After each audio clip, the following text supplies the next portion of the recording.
Ei, moços e moças, tudo bom? E o assunto hoje é o quê? Urbanização e êxodo rural.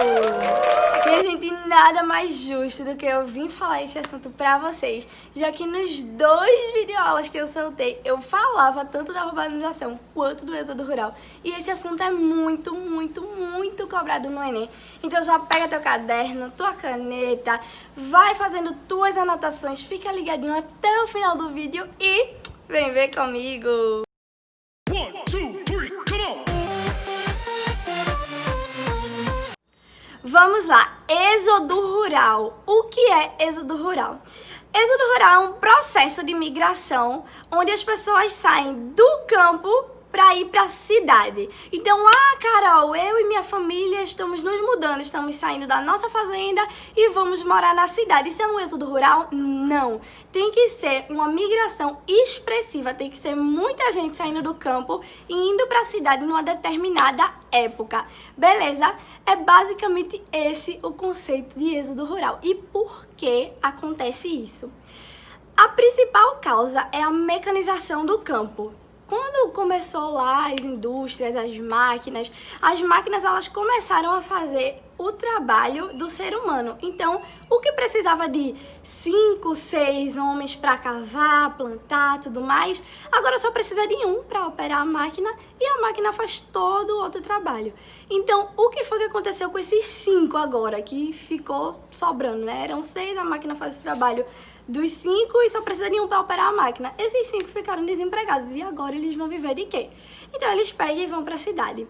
Outra causa também é a melhoria de vida, a esperança de emprego, de uma vida melhor, a procura de estruturas com boas escolas, bons hospitais. Então eles acabam saindo do campo para procurar e ter toda essa estrutura e viver bem na cidade. Só que quais as consequências? Quando tem o êxodo rural, a cidade acaba ficando sobrecarregada. Então, o que era para ser empregos, boas escolas, estruturas e tudo mais, acaba não tendo, porque acaba realmente a cidade ela não tem toda a estrutura para comportar tanta gente de vez assim vindo. Então começa a ter desempregos, começa a surgir os subempregos, que é o quê? A galera que está desempregada, ela precisa sobreviver, ela precisa comer, ela precisa dar um teto para a família dela, então ela começa a trabalhar com trabalhos informais, com trabalhos de bem baixas qualidades, ganhando péssimos salários, elas se submetem a qualquer coisa para poder sobreviver. E aí, o que é que acontece também? Como ela não tem dinheiro para ter uma moradia digna, uma moradia na cidade, com boa estrutura, acaba sendo criadas favelas, a periferização. O Enem gosta muito dessa palavra. Então, essas periferias são basicamente o quê? Locais sem saneamento básico, sem segurança, sem estrutura mesmo para uma moradia digna. E aí acaba surgindo a marginalização. Essas pessoas que não conseguem emprego ou não têm um bom acesso à educação, acabam indo para o lado da prostituição, do tráfico de drogas, e aí acaba surgindo todos os problemas da urbanização. E vamos entrar agora em urbanização, minha gente. Então, o conceito de urbanização é o número de população da cidade é maior do que o número de população do campo. É só isso, o conceito de urbanização.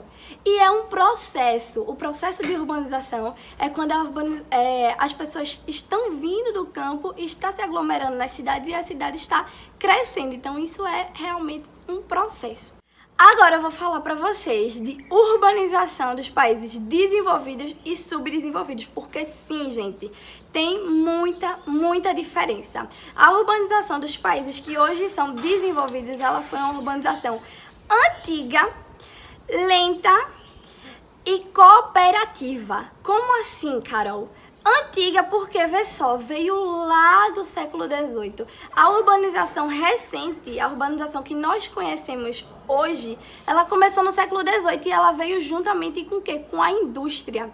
Então, desde o século XVIII, XIX, os países que são da primeira e da segunda revolução industrial, eles tiveram tempo para se estruturar. Então, aí que está a urbanização lenta. As pessoas foram vindo para a cidade juntamente com que a cidade foi criando escolas, hospitais, moradia. Então, foi tendo toda uma estrutura.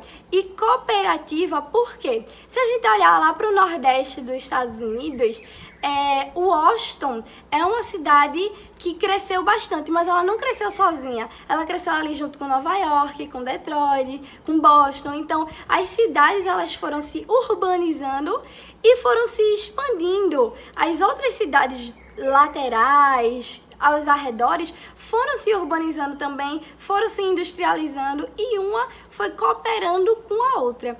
Enquanto a urbanização dos países subdesenvolvidos foi totalmente ao contrário. Por quê? O Brasil, ele é, assim, um grande exemplo, né? Porque o Brasil é um país subdesenvolvido. Então, a urbanização, ela foi uma urbanização recente, porque já participou da terceira revolução industrial. Foi uma urbanização rápida, não foi lenta, foi rápida e foi competitiva. Então, completamente ao contrário. Por que recente? Vou falar do Brasil. Aconteceu nos meados ali do século XX, da segunda metade do século XX, ali da década de 40 até 70, assim, foi onde teve o maior número de êxodo rural. Por quê? Porque estava tendo a industrialização ali em Rio, São Paulo. Então a galera estava saindo principalmente do Nordeste para ir para o Sudeste para poder trabalhar. Então as pessoas estavam saindo de Bolo do Nordeste, indo tudo para o Sudeste. Chegando lá não tinha estrutura nenhuma, porque foi muito rápido. E aí acabou sendo uma urbanização competitiva. Vê só, se a gente olhar para o Nordeste, Recife, ele tem uma boa estrutura, um polo assim, industrial legal. Mas se a gente olhar Paraíba, Rio Grande do Norte já não tem uma boa estrutura. Aí a gente vê Ceará já tem uma estrutura melhor. Então, Ceará, Pernambuco e Bahia, eles têm boa estrutura aqui no Nordeste. E se você olhar os estados que estão no meio deles, que é Alagoas, Sergipe, Rio Grande do Norte, Paraíba, eles já não têm uma estrutura tão boa. Por quê? Porque foi competitiva.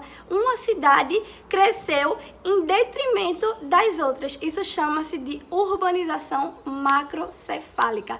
Tudo certo até aí, minha gente? Você também não pode esquecer que tem dois tipos de urbanização, a atrativa e a repulsiva. A atrativa é basicamente o que acontece nos países desenvolvidos, que é o quê? As pessoas olham para as cidades e fazem, nossa, ali eu vou ter uma boa qualidade de vida. Então ela sai do campo e vai para a cidade. E as repulsivas é o quê? É quando há a mecanização do campo, na questão do êxodo rural que eu falei para vocês. Então as pessoas elas são basicamente obrigadas a sair do campo para ir para a cidade. Então muitas vezes ela nem queria, mas ela é obrigada porque é a urbanização repulsiva. Então agora, com essas explicações do que é êxodo rural, do que é urbanização, eu vou falar para vocês alguns conceitos de urbanização, alguns conceitos das cidades, enfim. Tem megacidades. O que é megacidades? É muito simples, muito fácil.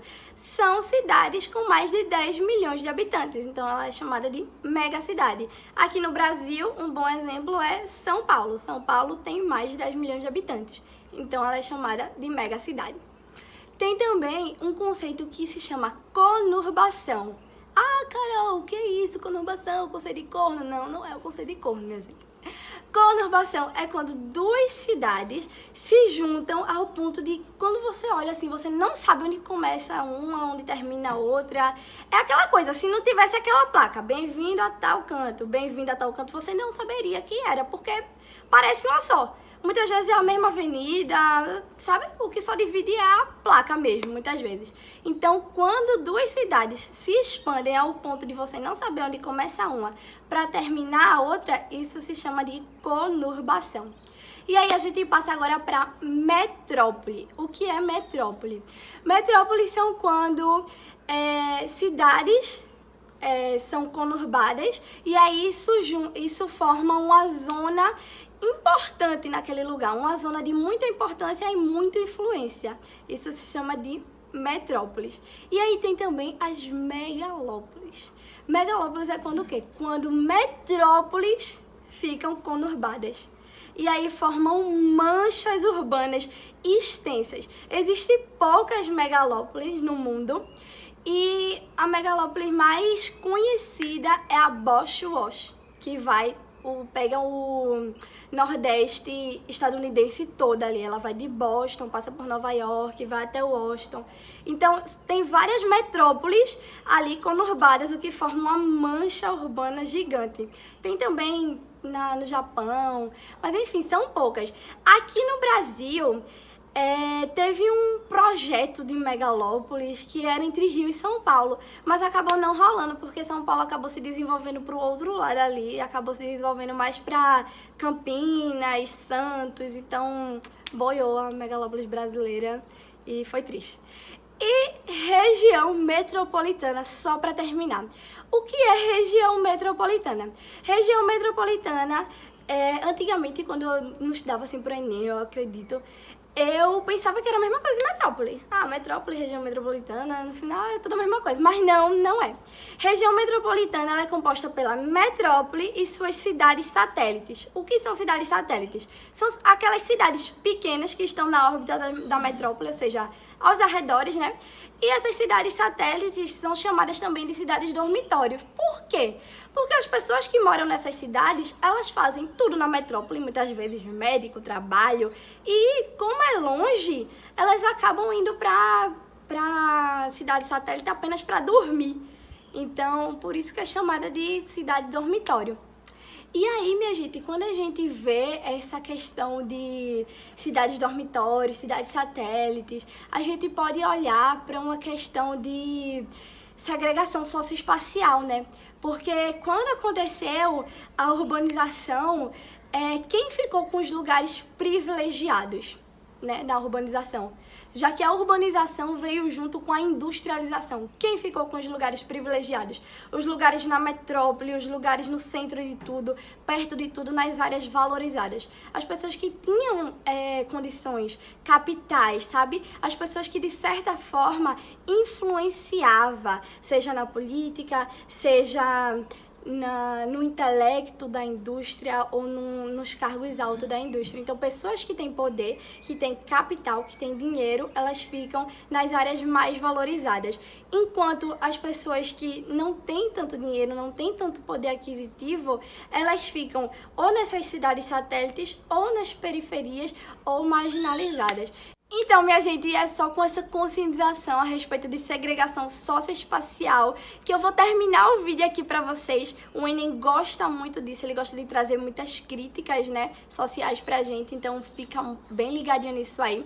Eu espero muito que vocês tenham gostado. Deixa aqui nos comentários o que eu posso melhorar, o que eu posso trazer pra vocês. Dá like também no vídeo. Um beijo e até o próximo vídeo.